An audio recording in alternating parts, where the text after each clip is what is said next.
pick, if I could only pick one herb to have medicinal use-wise in my arsenal, would be elderberry. Elderberry is very well known both in scientific research as well as our folklore type medicine for being amazing at boosting the immune system, and also has incredible antiviral properties. So the great thing is you can use both the elder flower as well as the elderberries. Now this plant is 3 years old, so I just planted it 3 years ago, and it is a Sambucus nigra. It's a Samuel variety of elderberry. And by the 3rd year, you'll start to get blossoms. Now you can see I was super excited. You should have seen me making all kinds of noises when I saw that I had blossoms this year. But I only have 3 blossoms because this is still considered a very immature elderberry bush. So I won't be harvesting, actually I should say I will be harvesting and using these blossoms this year, because this variety does need another pollinator. It's not self-pollinating, and the other variety that I have did not produce blossoms this year. So I will actually be harvesting and using this elderflower once it blooms out. But typically the elderberry itself is used to make elderberry syrup. I've got a video on how to make elderberry syrup, things that you need to know in order to stay safe, and my favorite resource if you're not growing it your own yet, or you're like me and you don't have enough yet. So I'll pop that down here below in the video description so that you can learn more about that. So up next we have is our feverfew. So not only is this great for medicinal, but it's also really pretty. Now I just harvested from this yesterday, actually, some of the blossoms, because if you're in early to midsummer and you harvest the blossoms, you'll almost double the amount of flowers that you get on it. So you'll double your harvest as well. And feverfew, you use the blossoms and the leaves, and it's really well known for helping to aid in headache relief. Plus it's also really pretty. So we've got quite a few of those. Now I have to tell you, elderberry is my #1 as far as using it for antiviral and boosting your immunity. But my second favorite must-have on the list is this right here. Now it's not in bloom yet, but this is a marshmallow plant. So it's actually going to put up some really pretty blossoms as we get a little bit further into the summer months. But marshmallow, traditionally you will harvest the root. So these I'm not going to be able to harvest the root from until they go through, they get obviously a lot bigger. They're just going on here. But marshmallow, we know, is mucilaginous. So it's really great if you've got throat issues, especially if you have like a sore throat. It's really coating and soothing. But marshmallow actually has a lot of immune boosting properties as well, and people aren't always as aware of that, that it has that side too. Also, if you've got stomach issues, it can be really soothing and helping to coat that as well. So here I've got yarrow, which again is not blossoming yet. It's going to be really fun when all of these come into bloom. But yarrow is great. It actually, I don't find it growing wild on our property or very many places around here, so I purposely planted the yarrow. But yarrow is very well known for being a herb that can help stop bleeding. And so this is great to use in home wound care. Now up next, this one, which is actually, you get to see finally one of them in bloom besides the feverfew, and this is valerian. So valerian is really well known to help aid in sleep and stress, which who of us doesn't have some amount of stress these days? So this is a really great herb for that. The blossoms smell amazing. One thing to be aware of though is the roots. When they're disturbed, or if you have cats that will dig or get in an area, the roots can attract cats and or rodents. The roots are actually pretty stinky and smelly, but the blossoms themselves actually smell really, really great. So just a few things to be aware of if you've got a lot of cats, to make sure that you're planting in an area where you're not going to be walking or stepping on the roots, and they won't be exposed so they don't emit that odor. Now I've also got here one of my other, this one's such a well-known herb, but it's so fun, and that is chamomile. So I've got that over this whole front row, and you can see it's in blossom. I'll start to harvest off of these. These ones I could harvest, but the majority of them are just coming on. And so it's also one of those that's known, a lot of people will use it close to bedtime to help relax, but it also can be used to help with fevers. Then up next, I've got my lavender. And lavender is just gorgeous. It's one of the most aromatic herbs. It smells so good. I can never resist. And it's really well known for relaxation, calming, and it's also really good to use. I infuse this into oils and use this in a lot of my homemade salves and balms, so it's really good to use topically on the skin as well. And then of course, no herb garden would be complete without echinacea. So here my echinacea is blooming, and one of the great things about echinacea is you can actually use all parts of the plant. So you can use the blossoms, and you can use the leaves to infuse and do, you know, tinctures and teas, but the strongest medicinal part of the plant is going to be the roots. So you can't harvest the roots until the plant is at least 2 years old, because you want to leave some behind, right, for it to keep growing. And you typically harvest the roots after it's went through a frost. And the thought process with that is that all the energy that is in the producing the leaves and the flowers, once it goes through that killing frost, then all of that energy goes back into the roots. So a lot of times people prefer to harvest the roots in the fall. So now all of these plants are perennials. Well, with the exception of chamomile, it's not really a perennial here, but as long as I let some of those blossoms go to seed, it will self-seed itself. The feverfew will as well, and so I'll get more plants and I won't have to seed start and start it again next year in that area. It'll come back. But holy basil, on the other hand, is an annual, and I'm loving holy basil this year. I'm actually using it as a culinary basil. I think it has great taste. Now, some people think it's a little bit hotter or spicier. I don't really like spicy food, and I'm not noticing that it has the heat factor. I feel like it actually has more of just the basil intense flavor. So I'm using it in salads and soups and sauces and all the fun places that you would use basil. But you will harvest the leaves and the blossoms, which I'm just getting ready. I need to cut this back and dry them. And then typically you'll use them in a tea, though you can make this into a tincture. But holy basil is great for helping with stress. It's also antiviral, and you have to be careful though if you have blood sugar issues, because it can lower blood sugar, and so just be aware there. If you've got blood sugar issues, be aware of using it for that. And then it also helps as an aid with blood pressure, but again, if you're on blood pressure medication, those are some things you definitely need to do your research on before using. So up next is hyssop. Now, hyssop can be sometimes thought to be invasive, so I put that in this large container.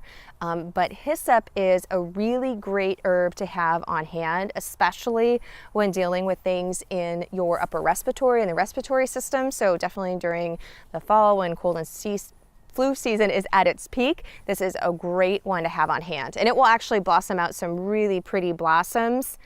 We're just a little bit too early in the season for all of those blossoms to be coming on. Now up next, and you'll notice I just keep adding herbs, so I'm having to find different spots to tuck them in everywhere. So over here is my wood betony.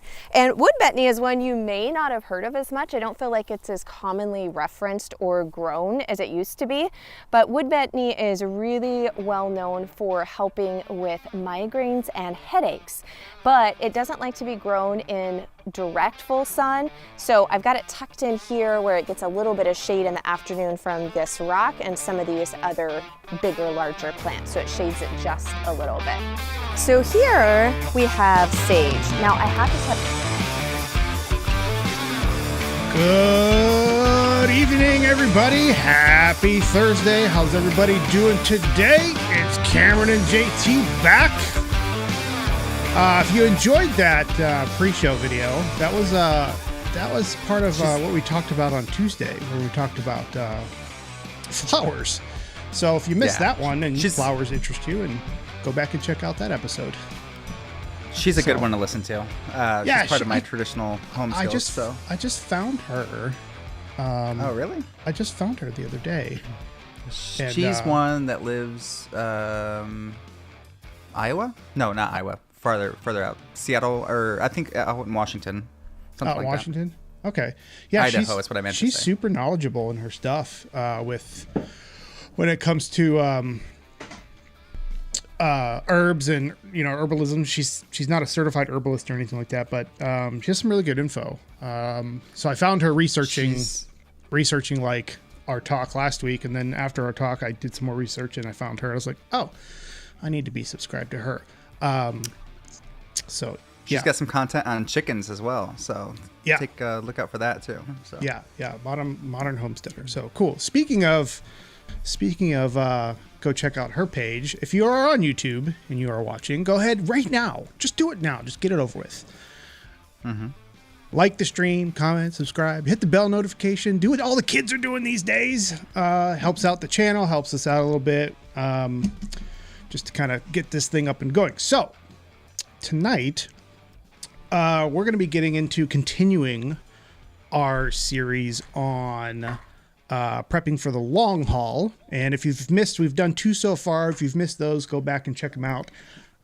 Really good content on that. I've learned a lot prepping for those shows and then talking about those shows. So we're going to continue on tonight, and we're going to be discussing something that's different. Like, this is a different topic tonight because whenever I got interested in this topic a couple years ago, and when I talked to certain other preppers in the community, some people don't even know what this is. We're going to be talking about wood gasifiers and wood gasification and what wood gasification is and what the heck does this have to do with prepping and what are the benefits, and we're going to get into all that. But I was so surprised that not a lot of people knew what the heck this was. I didn't know what it was, and I'm in the prepper community realm side of the house just as much as you are. I don't see it that often, or I hadn't seen it up until you said something about it. So I'm sure as soon as you said the word gasifier, Google picked it up on my phone and started saying, oh, you need to learn everything about gasifiers now. But prior to that, for like 2 years of just solid prepping stuff, I had never even heard about it. Hey, I'm going to have you take the stage for a bit. My headset's about to die, and this cable keeps on falling out. So. Oh, okay. Well, I a good cable. No problem. I have no problem talking. So, okay, while Cameron gets his stuff figured out, I'm going to go ahead and explain what wood gasification is. Just kind of give you guys a synopsis of what it is. So, wood gasification is the process of, which camera am I at? This one is the process of burning wood in a oxygen-starved environment. And you're like, how can you do that? Because wood needs oxygen. There's a process, people.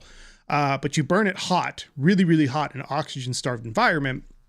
And when you do that, it produces a gas. It doesn't produce a smoke. It produces a gas that is flammable. It's not as flammable as propane, but it's a flammable gas that you can use for all kinds of different things.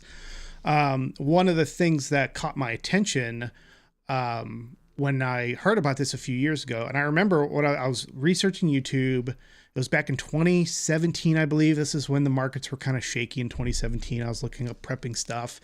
I was into prepping, but I wasn't not as much as I am today. Watch this video by a guy named, his YouTube channel is JRM. He doesn't have a ton of content out there, but he made this video today. This is 10 years ago. He made this video. It's got 2.3 million views, and it's basically his gasifier. So this is the first time I was introduced to gasifier. I saw this thing. It looks freaking sweet. He demoed it. He burned some wood in it. He lit the gas on fire, and then he did something that I didn't even think about. He piped that into his generator. And he showed us the gas tank's off. There's no fuel in it.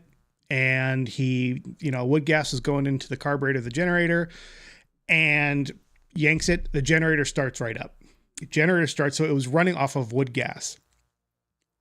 And I just thought that was so amazing. So I started researching wood gasification a little bit more and come to find out that wood gasifiers were actually used back in World War II.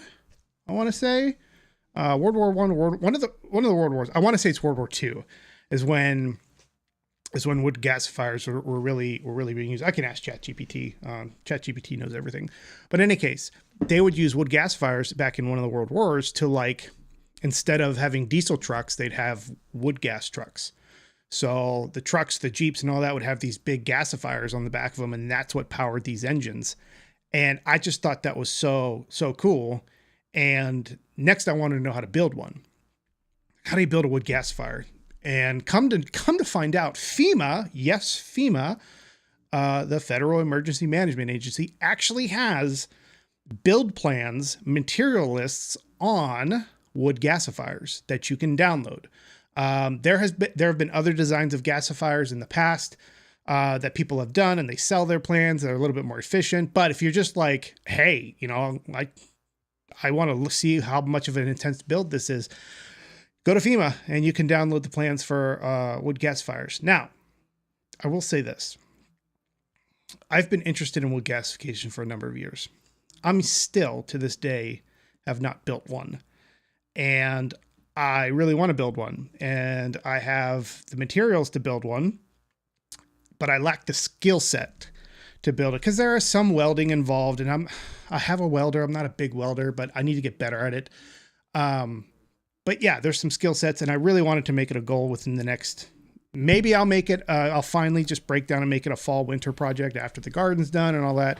I'll go in and make it a fall winter project and maybe build one of these things. But wood gasification is one of those things that has so many applications to it. And, like I said, it's cool, it's neat, and it's something I want to talk about. We want to talk about tonight as far as how it relates to prepping. And if you're a prepper and you're watching this, your mind's already probably spinning like, there are so many applications I can use for this. So, yeah. So Cameron's back. We're going to go ahead and bring him. Where's my button?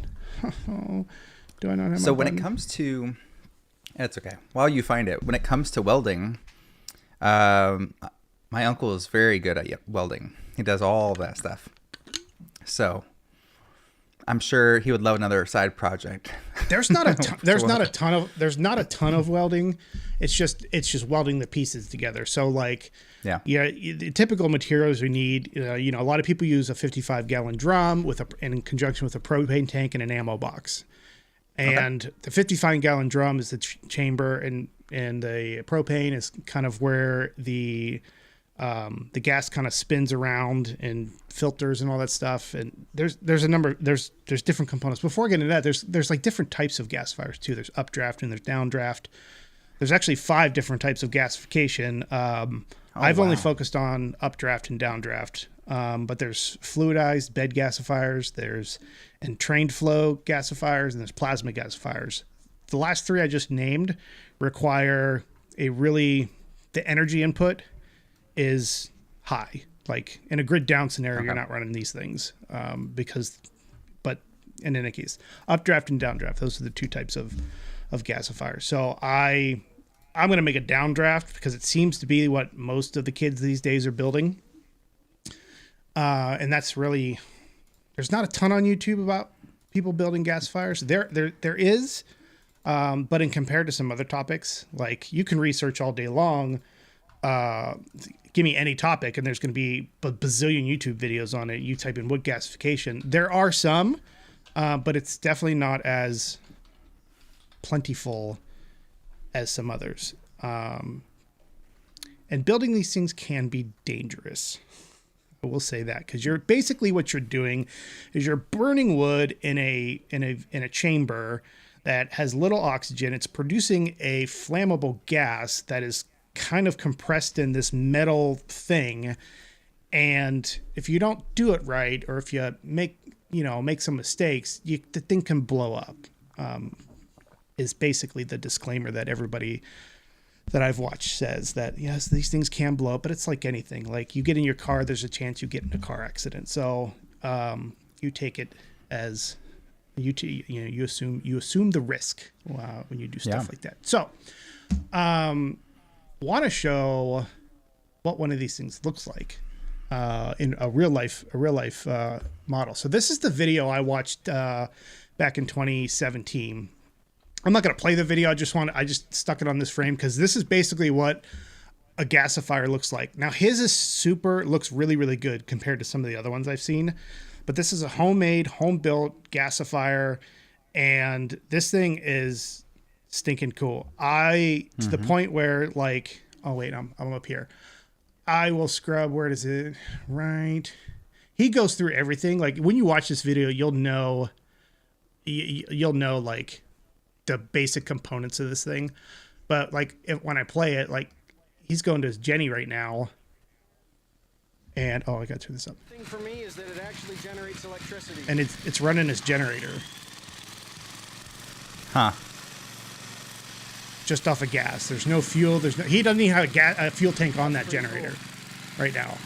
So it's That's just a cool. pipe going into the carburetor, and then he's got these two valves that kind of like act as the carburetor. You know, the air to And it's gas a liquid, mixture. not a gas. No, it's a gas.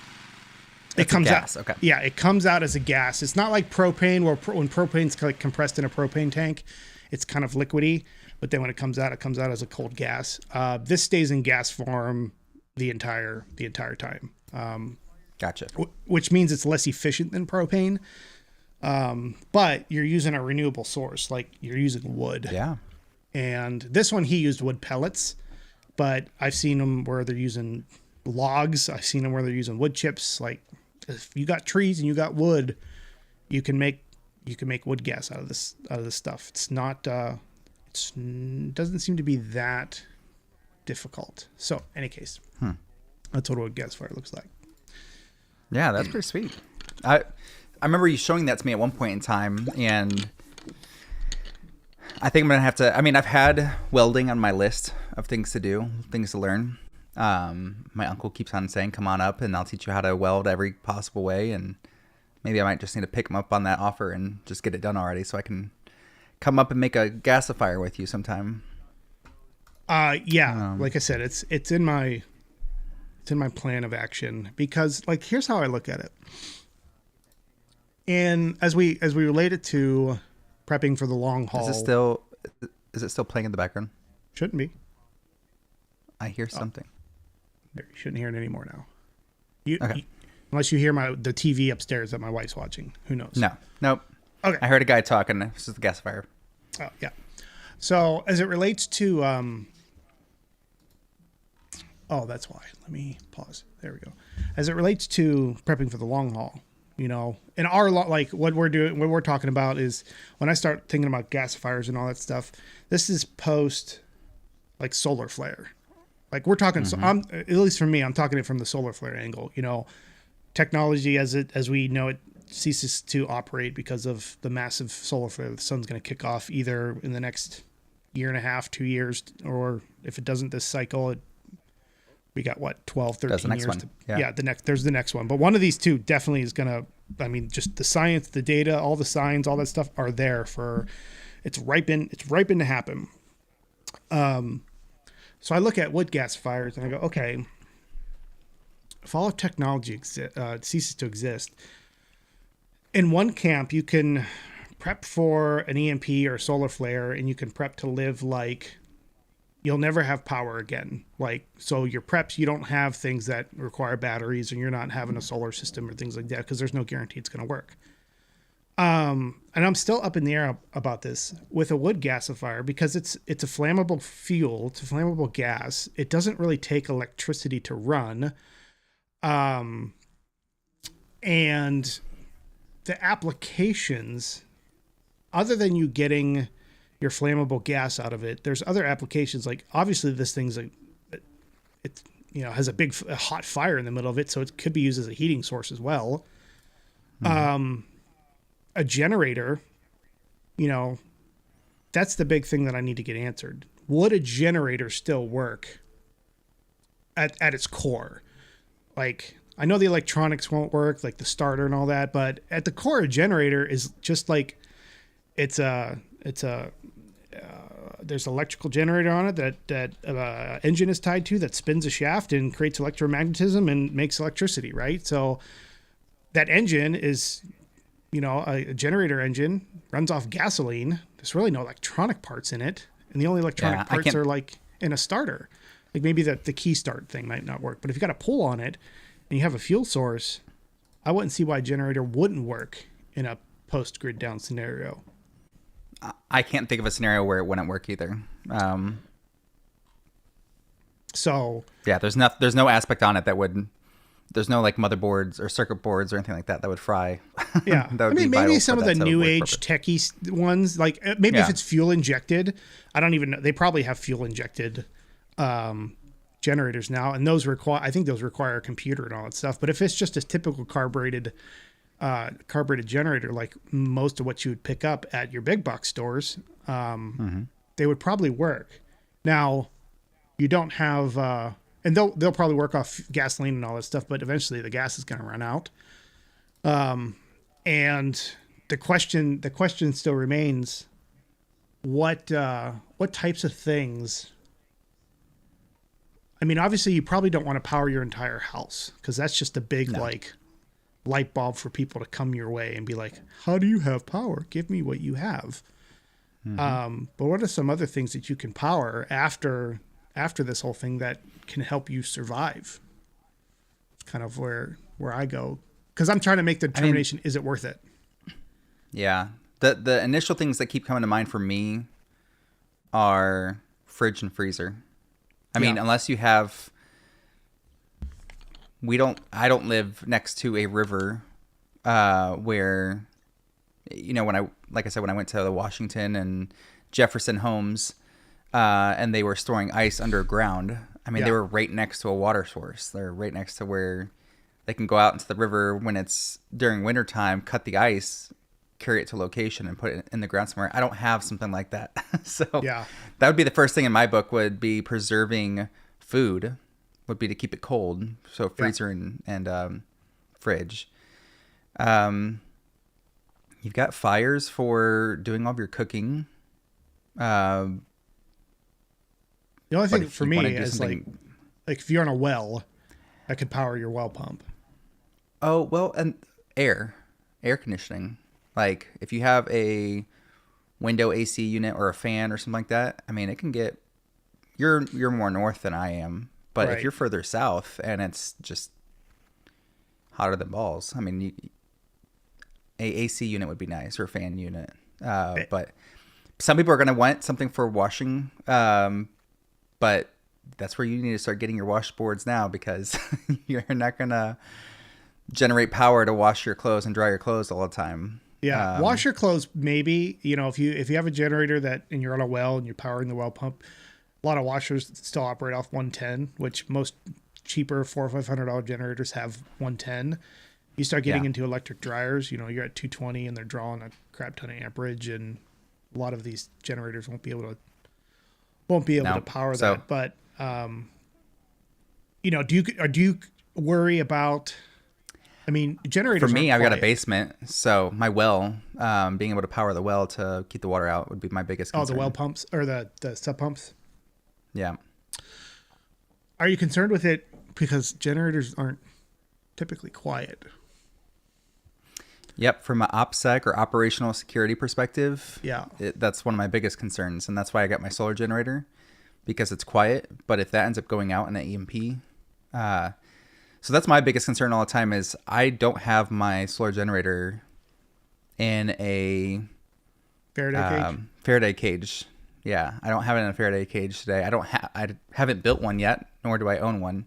There's bags that you can buy that are like $500 that are, you know, a self-contained carry bag that you can fold up and carry with you wherever you want to go, and then load it up with all the stuff you want. So I thought about buying that just to have it, but my thing with those bags is there's really they're untested. I mean, there are I'm sure there's there's environments that they can test in, but when it comes to like the amount of energy that a solar flare releases, especially the one that's gonna take us out. I mean, you got to remember the Carrington one, like things were catching on fire. Copper wires were catching on fire when this thing happened. So like I just can't see a bag. In my mind, just a bag doesn't work because it's not grounded to anything. I mean, the MOS equipment, the Mountain Ocean Sky, so mosequipment.com, they tell you, here's all of our testing applications and standards that we meet and follow. And, but yeah, I mean, in a scenario, who knows if it'll fully work properly. It's the same with the EMP shield that I really want to get for our vehicles and for our home.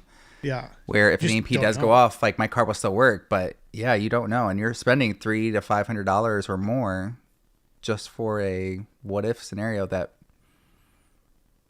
I don't know. So Yeah. Faraday cage has been on my list for a while. I've got 3 different books telling me how to make it. I just got to spend the time to make it. But I do want to get a section on my. I've got a section underneath my stairs, in my basement that I think would be perfect to keep all that. So just line it out and have it so that it's a closed door, and I can put my stuff in there and then close it, and boom, it's now Faraday. Because it's more than just wrapping your stuff around a metal cage, right? You have to, I believe you have to drive a ground rod in the ground, or you have to tie to some type of earth ground. You do. I think so. Yeah. Well, just the cage itself. You don't have to do the items in. Right. in Just the cage. or The top. cage is Yeah. the thing that's going to take the hit. So that needs to be Right. tied to earth ground, because that's what's going to flow electricity to Which you have one like And for me, every- I've and got every one in wall my socket. basement. Yeah. Well, every Yep. wall socket has a ground in it. Most modern houses have, have a ground in almost every wall socket. So technically, you can just use one of those grounds, but that's only 12 gauge wire. In most cases, 14 gauge. Who knows? Okay, that gets an electronics side. Anyway, so okay. Now I can see a use for a gasifier, even. What about vehicle? Like having a truck. Say you had a 1975 pickup truck that doesn't have any electronics on it. Can you have that on the go? Could you have that in the back bed of your truck? Yes, you can. As a matter of fact, I'll show you this. If you look at this is the FEMA plans. The very first okay. picture is a guy on a tractor with a gasifier. Okay. I was going to say bigger equipment items like tractors and that kind of stuff could be my other item.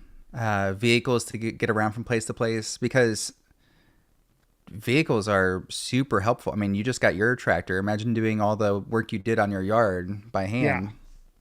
No, I can't. I can't Continual imagine harvest and all that kind of stuff. I can't imagine that. But it's the size of the engine determines the size of the gasifier. You're not going to have the small size, small scale, like the picture I showed. This guy's gasifier here. This little thing. I mean, this is considered a little one. This wouldn't power. This probably wouldn't power a truck. This would power generators and stuff like that. Because that 55-gallon drum, that's not full of wood or anything like that. If you look at the FEMA plans, I was actually on the page, like this outer shell represents like the 55-gallon drum, and then there's a fire tube, like there's stuff inside of it, and you need more material to burn hotter to be able to get more they call it syngas, but wood gas out of it in order for the carburetor of the vehicle, whatever, to be able to for it to keep up. So yeah, you like. Look at this one. I don't know if you can see this. This almost looks like a trash can on top. There's a 55. Yeah, okay, so I may 100% be does. wrong, though, because that's a 55-gallon drum. He's got a trash can on top. Maybe the trash can is what's making it. Maybe the fire tube is a lot bigger and wider because of that. I don't know. But, I mean, they were using this technology back in when was World War II? Oh my gosh, my history. I don't even. 40s? I just learned this as well. 1939 to 1945. Yeah. So, I mean, they were using this technology in World War II. So obviously it's gotta work. Yeah. Speaking of renewable energy, World War II, all that kind of stuff, I just went up to the Henry Ford Museum up in Michigan, in Dearborn, Michigan. That was pretty sweet. I've never been up there before. But you've got Henry Ford's museum that has everything Americana. I mean, have you been there to it before? No. Okay. You would love it. It is everything that we harness and want to represent and all that kind of stuff. Everything that's been made in the U.S. It's America. It's everything America. They've got all of your, how guns were made, how metal was crafted, how, just devices of the olden times. But what was really cool to me was their entire section on steam.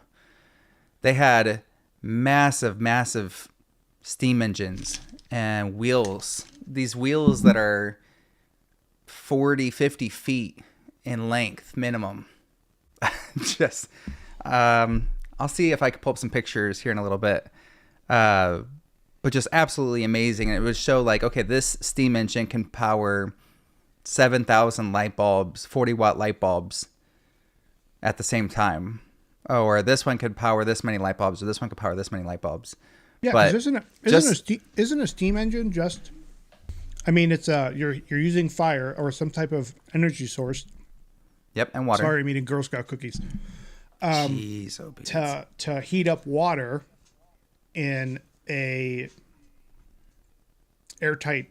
You're basically, it's basically like pushing pistons back and forth, and then that is generating the energy to spin a wheel to then you have a belt on that wheel to tie to another wheel. And then that spins a bar. And then on that bar, you have, 6 or 12 more wheel wells that have belts tied to them, and those tied to different machines. So, I mean, we were going through all the different, it wasn't just in the museum, but they have a place called Greenfield that's kind of like Sauter Village or just like an old town place where they've got a machine shop, a loom shop, pottery, printing press, all that kind of stuff. But they were showing the machine shop on how this steam engine would run all their different machines to do different components. Like this machine was doing all their wood lathe, metal lathe, your planing tools for both wood and metal. Yeah. Your everything you could possibly think of. So that was pretty cool.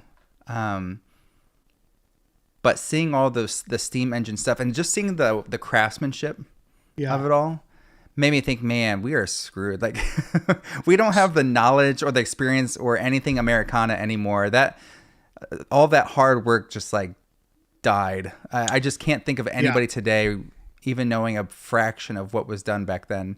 But I was seeing bolts the size of my 10-year-old's head just to screw on as a cap point on the top of a screw. And I'm like, the screw is bigger than my son's body. I mean, he's over 4 feet tall, and that's one screw. The amount of pressure that's in that thing is probably insane. But one thing I learned a while ago, and I didn't realize this, steam engines have been used since the first steam engine was a train. Whatever. Was it a train? It might be a steamboat, actually. It could be a steamboat. I'm referencing Back to the Future 3. Oh. So that's kind of what was in my head.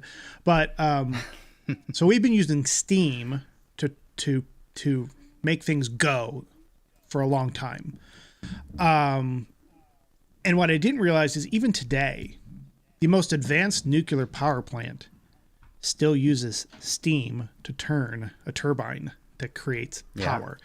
The only difference is they're using nuclear fission to generate the heat that boils the water and creates the steam to turn, but it's still steam. Like the technology of steam is the only thing. It's we've not found a better alternative to produce electricity. We found different methods of heating water. Like, congratulations, human race. We figured out how to take a nuclear atom and split it and make and boil water more efficiently. Congratulations. But we can't figure out how to. Anyway, the point of that being that the steam route, when it comes to I think that's a more proven technology. So I would personally rather, in a grid down, I'll build a steam engine to turn that generator that's going to give you power. But most of us don't know how to build a steam engine. It's easier for us to build a gasifier and have an existing generator, like a fuel engine, to turn that generator to produce power. Steam is very cool though. It's a cool technology. My neighbor, actually, he's an old guy. When I first met him in his garage, he had a steam built engine that he built. And so I know I do have a steam engine right next door. I don't know if it works yet or not, but he's into all that stuff. Well, that's awesome. I mean, it's good that you have somebody around you that has that knowledge as well. There we go. My phone wasn't backing up all the photos, so I only had like 4 photos on my screen. So they're all rolling in now, but I can share some of them at least while it all boots up. But just wanted to go through, just show people the massiveness. If you are able to watch this on YouTube or Facebook or something like that. Let me. Here we go. This was the first one I walked into, and if we zoom in here, Junk. it powers 5,900 or 5,595 40-watt light bulbs at the same time. But that wheel well was 12 feet in width. How many? 5,595 40-watt light bulbs. Times 40 simultaneously. So that's 223 kilowatts or 2.2 megawatts. That's a lot of power. That's a lot of power. That's but like I said, that was 12 feet minimum in length. I mean, just putting my body up against it. So that was one, and that was the smaller one. That's the smaller one? That's the smaller one. But here's smaller of the big ones I'm talking about. I mean, they had small ones. They had some really tiny ones, like this little tiny one here. You could see how once you had the initial steam piece going, I mean, here's your where you put your wood and whatnot over here. Mm-hmm. And so that would spin this piece right here. But you had the belt on it, and then you had 2 lines running here. So as it spun this bar, another rope was coming over here to spin this bar. So you had technically 2 bars spinning, and then they would just add all the different machines that they wanted. So you had a sewing machine over here. It looks like they had like 5 sewing machines. No way. But anyways, there was a lot of different examples of how, I mean, here, every single one of these little yellow posts here showing you a different kind of steam engine that was made. But Henry Ford gathered all of these steam engines, like any that he could ever buy, he bought them. So this place has every kind of possible steam engine. I mean, most of the building I'd say close to half of it was probably just steam stuff. Trying to find some other ones here. This was one where for the kids where they could actually like hand crank it to see how much power they could generate with their own strength. That was really cool. Naturally, I got the most, so. This one was cool. So here's your piston right here that just keeps going up and down with your water reservoir on top. But this one was 7,460 light bulbs at the same time. But really cool vertical steam engine that didn't take up as much space, but was still able to get the job done. So, and they actually built out a small little mini model. It's still uploading from my phone, so I don't have it on here yet. But just absolutely massive. Yeah, there it is. Oh, wait, there it is. Here's a tiny little model of what it looked like. But they built it out with all the gears and a fan propeller on the side just to prove that it was working properly. So that's a working model. All your model? pipes that shoot out. This is a working model that they have on display. Yeah. Super cool. That's just it's so fascinating to me. Yeah, you would love it, and it's not too far away from you. But I'm trying to think of. Okay, sorry. Last one I'll show you. This one actually has. This is a multi-level. Okay, so down below is where you have the furnace down here, probably 25 feet in length, where you have you put your wood and whatnot. Mm-hmm. That leads over to the steam tank that leads up to here. This is one engine right here.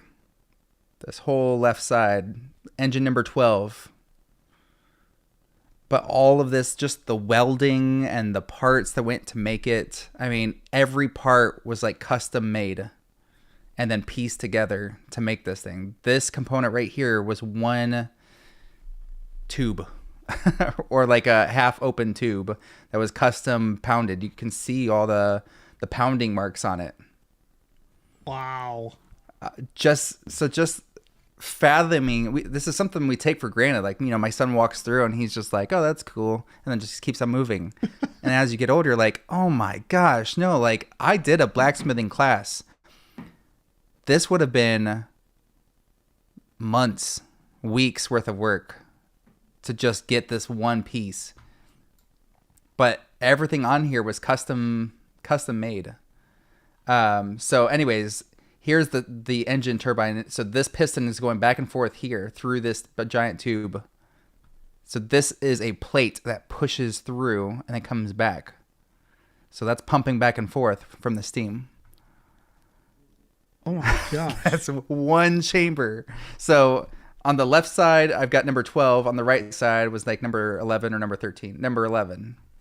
But both of those are going boom, boom, boom, boom, pumping back and forth, generating all of your power. I mean, this is something you'd put on like a battleship.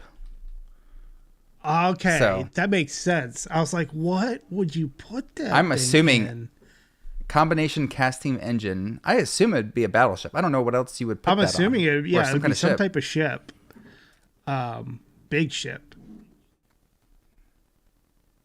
Oh, that's So Hamilton, Ohio. Oh my gosh. yeah, but the whole place is just full of these fantastic pieces. Highly recommend anybody that hasn't been to the Henry Ford. I want to say I've heard about it growing up, but I never went there. So I guess it's not until you turn, you get into your 30s, 40s before you start appreciating that kind of crap. You start appreciating that stuff. Yeah, that was back when we used to actually make good stuff. Yeah. I keep pushing that button. That's back when we used to make good stuff. When things lasted, now it's all plastic and stuff like that. But Well, that's no, what's sad. cool. I have those fears of like, we're going to go back to I don't want to say the Stone Age, because we won't be completely back to the Stone Age, but Bronze Age. Bronze Age, something like that. And we won't have any of this knowledge. We're going to see these and be like, wow, the fact that somebody was able to make that. Yeah. Because then they'll finally realize like, oh, we don't have technology to help us do that anymore. And so we got to go and that back was to a doing this by combination hand. of society over generations of learning a craft, learning a skill, failing, getting better, and then innovating, and then doing something new, and then the next generation took that knowledge base, innovated off it, boom, boom, boom, and down the line. And we're at a point now where we've innovated so much on the past that where we started and how that innovation started this whole train of where we're at today when it comes to technology and the things we use. There are very few people in the world even left that would even understand how to build that, or how to even, I mean, if you ask somebody, do you know what a steam engine is? I guarantee you, if you did a man on the street interview in a big city, and you start asking people, you start asking people like, do you know what a steam engine is? And people would be like, what? I guarantee there's going to be those people that'd be like, huh? What are you talking about? Yeah. Because people are dumb. I'm sorry. It actually really angers me when I watch those ask people on the street questions that should be just basic knowledge. Yeah. Who's the first president of the United States? Oh gosh, Obama. It's like no, just no. Yeah, that stuff. So. I get some entertainment out of that. But getting back to topic at hand, I think this is morphed into. We've talked about like we've really scratched the surface on wood generators. You brought wood gasifiers, but you also brought steam up, and those are definitely two options when it comes to preparedness. Again, I'm in this boat of I really want to build one just to say I built one and it works. As far as the practical application in a post EMP world, I think a gasifier would be a nice to have. I don't think it's a critical item. Yeah. No, I'd agree with that. And I think right now it's more people needing to get the supplies to be able to do the basic stuff. You know, wash your clothes. How many people do you know that own a washboard? Yeah. Or know how to wash their clothes? I could tell you there's probably some people that are like, I don't even know how to wash my clothes. Like, just put soap in some water and just mix it around. Like, oh, you need to have like a brush. You need to agitate it to get the dirt out. You know what I mean? Like, yeah, it's basic stuff like that people are like, I don't know. I have technology does everything for me today. So yeah. I don't know. We're spoiled. We are. That's really all it is we're spoiled. But alternative energy wise, so we got steam, we got the gasifier. I mean, there's also like wind. I mean, we got other things like wind and solar, that kind of stuff. But if an EMP comes through, you're probably going to take out the chips that does all of that stuff. But you can use water power today to just turn. I mean, you could do very basic stuff with plastics. I've seen people take PVC pipes or tubes and poke holes in them and then stick it into a river. And as the water goes by, it picks up the tube and it starts spinning it, and you add a line onto that does something else. But your applications, that's the big question that I had for this podcast tonight was, what would you even use that energy for? To me, I would just use it for cooling stuff or preserving. Yeah, for me, because I'm on a well and and so we on well water, I use it to power the well. Obviously we have a basement where sub pumps, try to get those. I mean, and long term, I mean, I always look at power generation in a post EMP world as it's a nicety. It's not one of those things I'm like, I need this. I'm going to dedicate, my survival is depending on this thing running, type deal, because there's going to come a day where it breaks. Yeah. Another nice to have that came up, because I've thought about this topic in the past many, many times. Another nice to have is running water for like a shower. Yeah. I need a shower. Like, you just need to move to a place that has a well, like a short well or a deep well, because you will have running water as long as you have a power source to power that well pump. Yeah. Yep. I do. Otherwise you're going to, you're buying solar showers, which is a cool, like I saw this off topic. I saw this the other day. I'm like, this is freaking cool.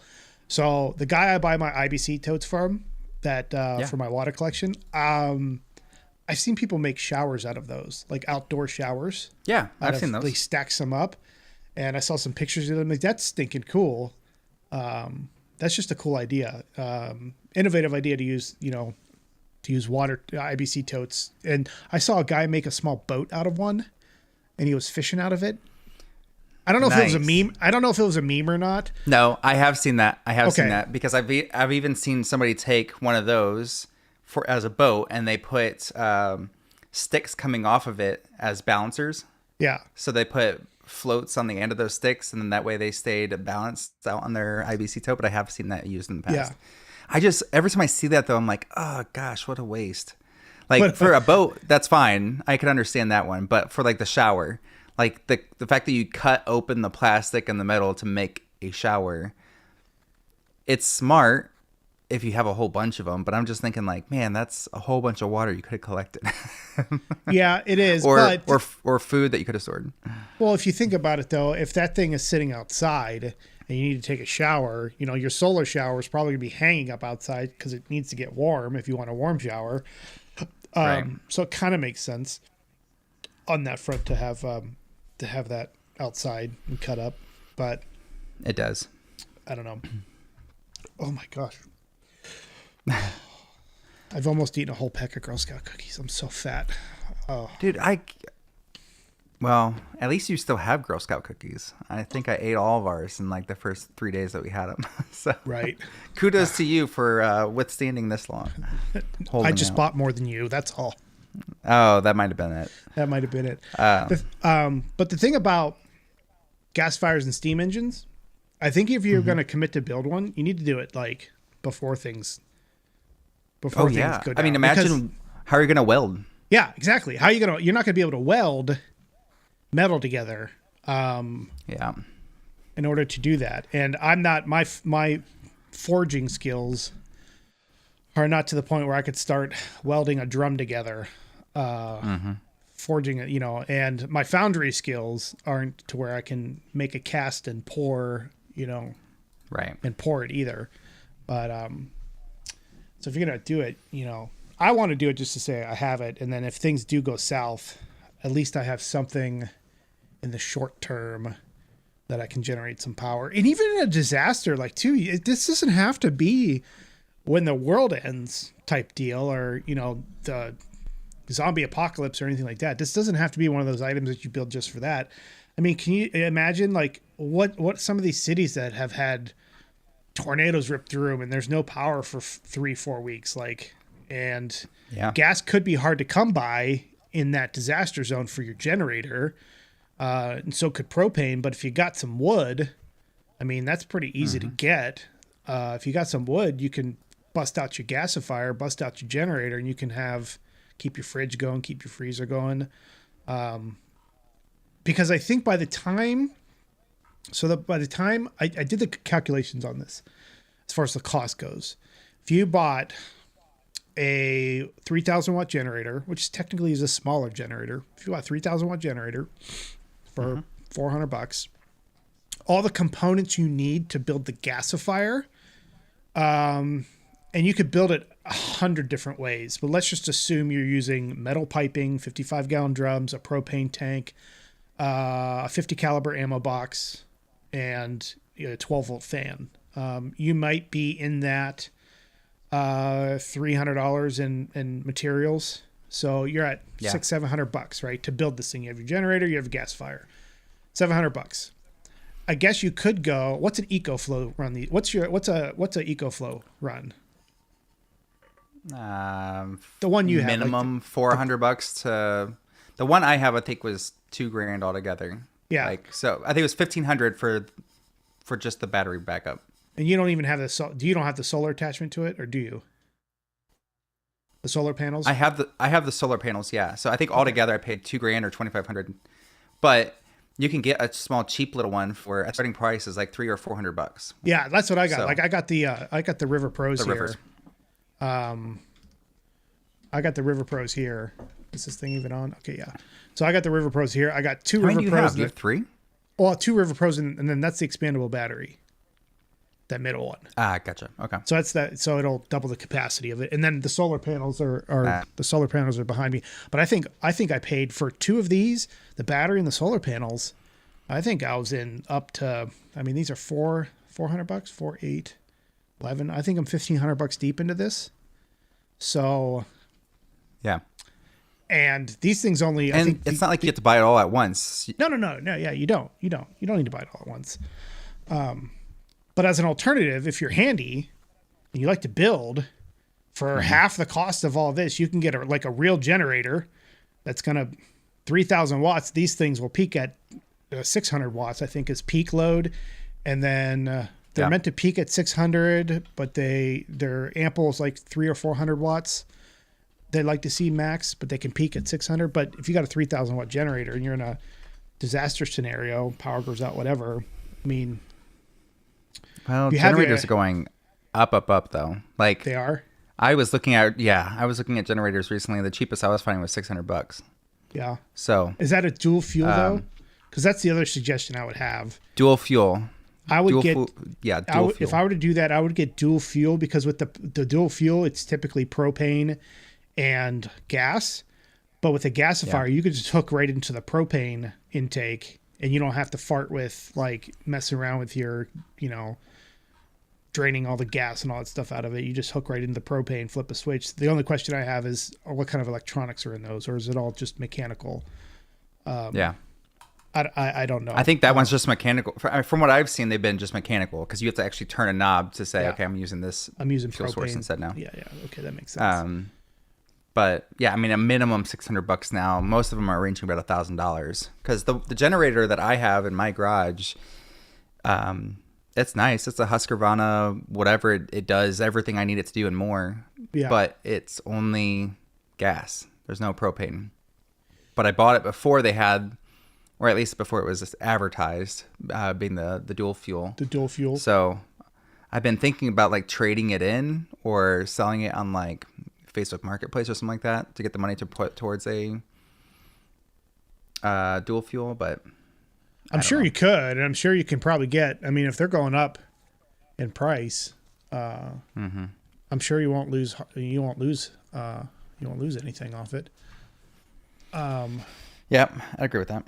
So yeah, in any case, cool. All right. Well, I'm checking what's okay.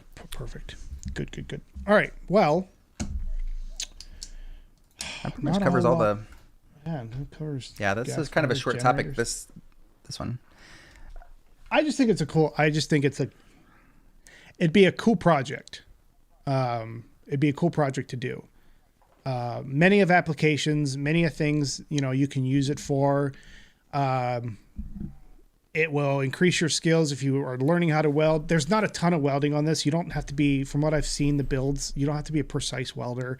You just have to get pipes to stick together to, things. It doesn't seem like you need to have your welding skills need to be a 10. But it's a cool technology. It's a cool, I'm starting to get, as I get older, I'm starting to really look back at some of the older technologies and learning about them, and even learning, like with steam engines, like we still use steam engines today in our most advanced power plants. Yeah, it's just cool. It's a unique and cool thing to learn. Well, about. and all the hand tools that were used, you're generating the same purpose, right? We had hand tools back then that used to for a mixer. Today you've got like a little KitchenAid, you plug it in and you're able to mix up your items. Before it was just you hold it in place and you turn the wheel to mix the beaters. So I think a lot of that hand pump, hand action was more work, but it was still accomplishing a task much faster than doing it by hand or doing it manually. Yeah. So I understand the thought process where people were like, oh, we're just going to automate this as much as possible and get it to a point where you don't even have to think about it. You could just tell your device, hey, turn on my oven to blank or turn on my mixer to blank, and it'll just do it for you. But we moved away from the mindset of, okay, if I don't have the basic component that it needs, which is power, yeah, is it even useful to me anymore? Whereas back then, that thought process was part of your everyday because that was your everyday thing. You didn't have it. So I don't know. And it's very hard. It was nice seeing all the. It's very hard, even for me, and in my prepping mindset and all that stuff. It's even hard for me to even think like that sometimes. To think. I just find it funny. Or go ahead, yeah, keep going. To think like my everyday tasks that I take for granted, right? If for some reason those things were interrupted, like I get up and make coffee, right? Every day, I don't make it. My wife makes it for me. She gets up before me because she has to get up for work early. I wake up. There's a pot of coffee hot, ready to go. I have a stockpile of coffee. So ground or beans? It's beans. Okay. So do you have a hand grinder? That's where I was going with that. Is okay. Gotcha. If we lose power or if an EMP goes off or solar flare or whatever, I have coffee beans. I don't have a means to grind it, and I don't have power for the coffee maker. So it's like I don't have a French press or anything like that. I don't think about that stuff. It's like the day-to-day stuff that you take for granted. It's hard to even fathom and think through all of that. Like, what if I didn't have this? Or what if this coffee maker goes out? Well, typically somebody would go buy a new one. But what if I didn't have power to power that coffee maker? Okay. And that's the level of thought that we all need to kind of, even today, even if you're not a prepper, you kind of got to start thinking analytically like that about your stuff. And even if you believe or don't believe that a solar flare is going to hit Earth, you can think whatever you want to think. But just look at, and you don't even have to take it from the aspect of coffee. You can think like your everyday life. Typically, when you go to the store, you go to Starbucks, you go wherever, You're paying with your card. You're paying with your watch. Very few people are carrying cash now. What happens if the ATM machines don't work? Do you have cash on? It's like all the simple stuff like that. And I'm not even saying keep a wad of cash for preparedness. I'm just saying for your day to day, you get up in the morning, audit what you do during the day, audit the things that are almost mindless for you, and then scenario out, well, what if X didn't work? Or what if I couldn't do this every day? How would I accomplish the same thing? And when you start thinking like that, and even now, today, even I still struggle with that from time to time, thinking on that level. If you can really get in the habit of thinking that way, it could really help you prepare for stuff when stuff happens, because it's life, right? Stuff happens in life. We just never know. Like a guy that I work with today, like his wife just got in a car accident. Wasn't bad. She got rear-ended. No big deal, but he didn't plan for that. There are things that happen in our lives that we don't plan for. It's a proven fact. So all preparedness is thinking through some of those scenarios that can happen and going, okay. I understand I can get into a car accident one day, major, minor, whatever. Maybe I will, I don't know. Maybe I'll keep some spare cash around. So if my car's in the shop, I can rent a car. The insurance doesn't cover it, or, it could be whatever. But I mean, that's all the preparedness is. So we're just not a bunch of crazy people that think the world is going to end. We're planning for it just in case. But we're just normal guys that just think differently than a lot of other people. But I think it's important, even now in what's going on financially, geopolitically, and all that, I think more and more people are starting to think this way. And people just need guidance and help. Your mic died? No, you're muted. Man, talking the whole time. Yeah, there's definitely an awakening for sure. And I think it's more along the lines of people not wanting their lives to be affected if something does happen. So you make your coffee every morning. I take my shower. Like, shower is my go-to thing every morning. If I don't take a shower, I'm crabby throughout the day. I'm whatever. So I've had those moments where I've just sat back, and people have their own moments in the morning on, how do you get prepared for the day? How do you clear your mind? How do you do whatever? Some people work out. Some people do yoga. Some people journal, read the Bible, whatever the case may be. I sat down and just started thinking about all the things. And so, like, I found a shower thing where I can put my water in here, and it actually has like a temperature thing where it tells you, you stick this outside in the sunlight where it starts to get hot, and now I can have a hot shower. Yeah. It's as basic as that. I mean, all you do is fill water in the bag, and it's got a little shower head nozzle with a knob. So just thinking of basic scenarios like that, and I had this laying in here because I was trying to come up with some more topics. But even with that, though, anyways, because if you, like, I look at the solar showers. I don't have one. I should probably get one just in case my well pump doesn't work or whatever. Yeah. But even with, like, have you seen solar ovens? Yep. Where they take like Fresnel lenses and stuff, and I've thought about it, but I just don't. I don't see the point at this time for a solar oven. It is very basic, and you could, but if you get a, oh my gosh, what are they called? Dutch oven kind of style. You can hang it put it next to a campfire or on top of a campfire if you have one with a handle. Yeah. You could do the exact same thing with that. You bake your bread. You could bake bread next to some hot coals. Yeah. But the solar oven is pretty nice. I mean, you add your meats, your veggies, your cheeses, your whatever, and just set it out. Let the sun do the work. Whatever. You don't have to mess with a fire or anything. You just set it out. No, it's a.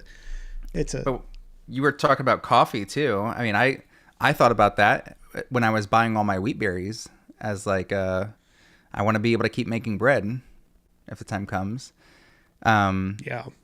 Well, that's going to suck. How do I grind that up if I don't have power? Because today we have a KitchenAid mixer, and I've got the attachment, for that KitchenAid, but I got to power the KitchenAid, and that takes quite a bit of power. Yeah, those things are monsters on power. They suck up power, yeah. They suck up power. But I've been wanting to get this manual grinder wheel that they're expensive. They're so expensive. It's like $800 minimum for a manual. To buy it.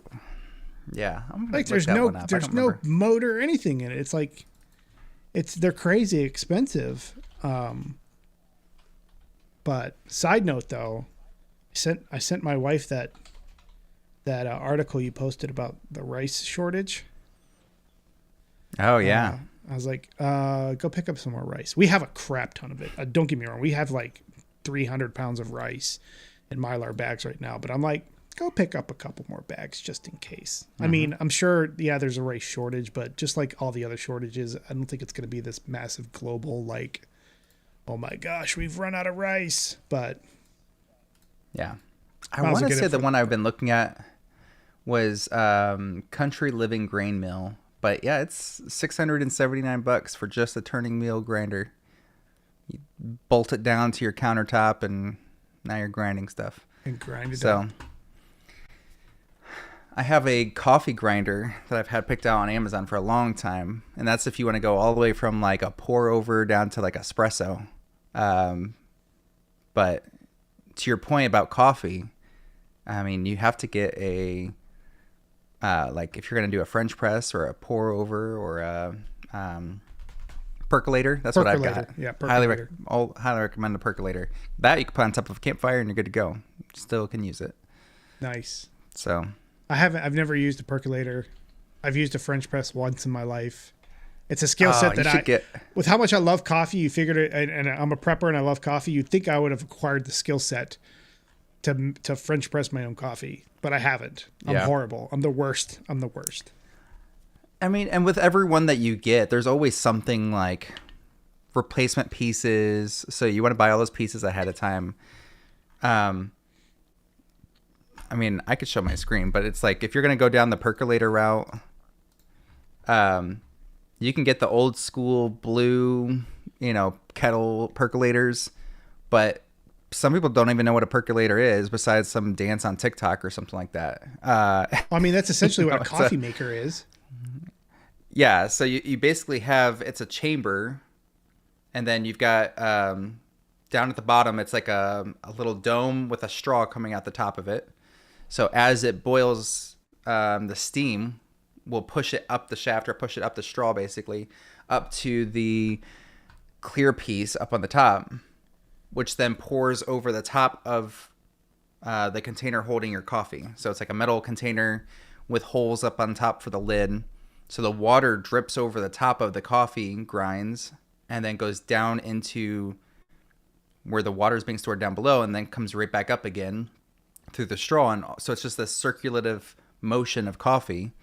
But you just watch the top clear piece, and when that water color turns from a clear to, a brown color, then okay, it's ready to go. It's done. But I've had our percolator for, I don't know, 6 months, 8 months now, and I'm still like learning the best ways of using it, like how quickly, if I do it quick, what's it taste like? If I do it slow, what does it taste like? And then I'm getting into like cider making now. So when we were at the Henry Ford, whatever, I'm getting into, okay, if alcohol is not available anymore or hard to come by, because we've gotten all these machines to start making all this stuff today. Yeah. And I plan on doing my own orchard at some point in time. I want to be able to make it lucrative. I think Jefferson's quote was like, the worst thing we did was start eating fruit whole instead of drinking it, or something like that. Or started eating fruit instead of drinking it. Instead of drinking it. That was the worst. Yeah, that was the worst point in history. I thought he said the worst thing we can do is create a central bank. Maybe that wasn't Jefferson. That's probably what it was. But cider was actually the most well-known drink in the 1800s. That's it says hard cider, so. Yeah, alcoholic. So you could do non-alcoholic, yeah. But this is fermenting and making hard ciders. I need that book. Yeah. I So need that that's book. what I have on my way to my. Well, I haven't bought it yet, but I'm getting more into juices, ciders, meads Yeah. over beer and whiskey and coffee. So $679 for a piece of Yeah. metal. yeah, isn't that sad? That is sad.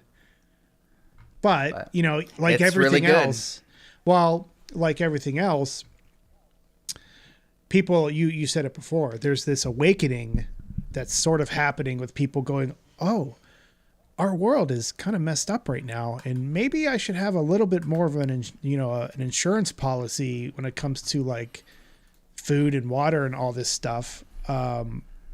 Maybe I should look at some of these preparedness crazy people and, you know, shop where they shop, which is creating a higher demand. Which even in the prepping community, we see our stuff that we typically would buy that no one else would buy a few years ago. We see that now going up and up in price because the demand Or I just think, not- is climbing. Or just not being available. Like I can't get it anywhere. Canning jars and canning lids for the last few years has been just diminishing and diminishing. But I mean, it comes down to like the factories being able to make them as well. Not having enough staff. I can't tell you how many places. Oh, we're short staffed here. We're short staffed here. I mean, I just went to an eye appointment the other day. It took 2.5 hours For an eye for something appointment? that should take. Yes, this is ticked off. It should only take 20 minutes for you to look at my eyes. I got in there 5 minutes. I was into a room to do the first check, and then I went and sat out in another area for 45 minutes. And okay, we'll come back to this next room. Do the next check. All right, go back out there and sit and wait for the doctor. Another 45 minutes later, I was like, this is ridiculous. Oh, that would fire me up as well. But that's what I'm saying. Like the basics of things are now taking longer and longer because there's just nobody to do it. And it's not the fact that there isn't anybody to do it. The population isn't like diminishing by the millions yeah. on a daily basis right now. It's just people are not working or being lazy or not wanting to do the jobs that nobody wants to do, which is creating a really big problem. And I think it's going to catch up to people soon enough. The ones that are like, oh, well, government handouts are great. We'll just keep doing that. Oh yeah. Well. You keep banking on that. Wait a couple months here. We'll see what you're saying in a few months when it comes to the government doing handouts, because they haven't done. I don't want to go down the rabbit trail, but with the way the economy is slowing down and all that stuff, it doesn't even sound like they're talking about any type of relief packaging or anything like that for people that are losing their jobs and all that kind of other stuff. So I don't think the government's going to save us this time, because they can't. They're out of money. Like, we're coming up on a debt ceiling vote and we go through this every time there's a vote on the debt ceiling. Like, oh, well, they're going to shut down the government. But Heresy Financial did a video about the debt ceiling and why this time might be different. And it was a real eye opener. It was a good video. You should go check it out. And then he just did another one on the Fed too, and like, who really runs the Federal Reserve, and who are these guys, and how secretive that meeting was when the Fed was formed. Oh, it was another good one. So a couple good videos. I'll take a look at that one. He's released lately. So good stuff. Well, with that said, we made it. Anthony. We made it. We made it to time. So. We have no problem filling it. It's just filling it with a specific topic is the difficult piece for us. So yeah, I mean, your life's crazy right now. You know, your work is crazy. Yeah. You're into like 1,700 different community projects. My life's just nuts now too. Now it's just baseball every day of the week, Monday through Friday. Well, you had Lions Club anywhere the other between day. 6. You got D&D. Yeah, but I'm saying. Yeah, I do. But I'm saying now it's baseball season for the next month until July. So both boys are in baseball and I coach. So it's pretty much every single day, Monday through Friday, that I'll be at the baseball diamonds until like 8 o'clock at night. Oh, so you're saying that the people get JT solo for a couple weeks here? Maybe.